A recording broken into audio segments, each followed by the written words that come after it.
Hello everyone, ഇന്ന് ഞാനിത് വളരെ എളുപ്പത്തിൽ തയ്യാറാക്കാവുന്ന ഒരു മഷ്റൂം സൂപ്പാണ് കാണിക്കുന്നത്. അപ്പോൾ അതെങ്ങനെ ഉണ്ടാക്കാൻ നമുക്ക് നോക്കാം. പാൻ ചൂടാക്കാൻ വെച്ചിട്ടുണ്ട്. ഇനി അതിലേക്ക് ഒരു ക്യൂബ് ബട്ടർ ഇട്ട് കൊടുക്കാം. ബട്ടർ നന്നായി ഉരുകി വന്നിട്ടുണ്ട്. ഇനി അതിലേക്ക് ഒരു ചെറിയ സവാള നല്ലപോലെ അരിഞ്ഞത് ഇട്ട് കൊടുക്കാം.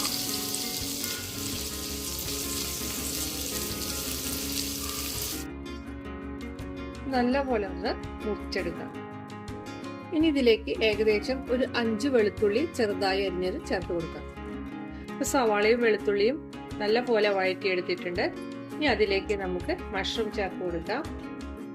വളരെ ചെറുതായി അരിഞ്ഞു വെച്ച മഷ്റൂമാണ് ഇത്. ഏകദേശം ഒരു 150 ഗ്രാമോളം വരും.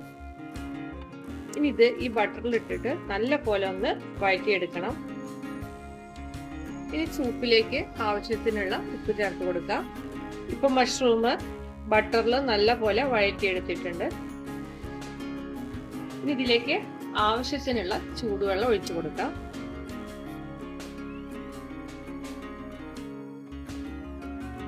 ഞാനിവിടെ 2 കപ്പ് ചൂടുവെള്ളമാണ് ഒഴിച്ചു കൊടുത്തിരിക്കുന്നത്.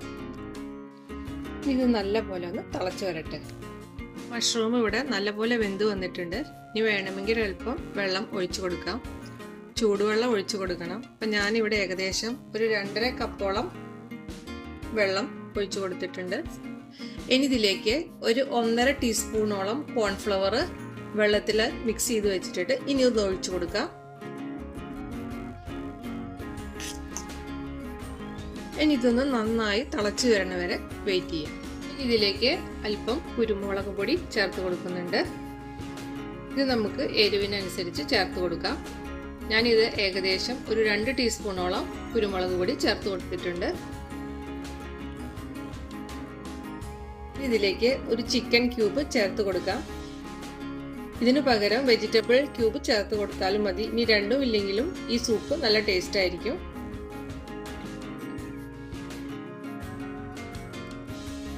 ഇനി ഇത് നല്ല പോലെ ഒന്ന് തിളച്ച് വരണ വരെ വെയിറ്റ് ചെയ്യാം. ഒരു 2 മിനിറ്റോളം നല്ല പോലെ ഒന്ന് തിളപ്പിച്ചെടുക്കാം. മഷ്റൂം സൂപ്പ് ഇവിടെ റെഡി ആയിട്ടുണ്ട്. പിന്നെ ഇവിടെ ഒരു കാര്യം ശ്രദ്ധിക്കേണ്ടത്, ചിക്കൻ ക്യൂബോ വെജിറ്റബിൾ ക്യൂബോ ചേർക്കുന്നുണ്ടെങ്കിൽ ആദ്യമേ തന്നെ ഉപ്പ് ചേർക്കുമ്പോൾ അത് വളരെ കുറച്ച് ചേർത്താൽ മതി. കാരണം ഈ ക്യൂബിൽ ഉപ്പുണ്ടായിരിക്കും. ഇനി ഇതിലേക്ക് ഒരല്പം മല്ലിയിലയും കൂടി ചേർത്ത് കൊടുക്കാം. ഇനി ഗ്യാസ് ഓഫ് ചെയ്യാം.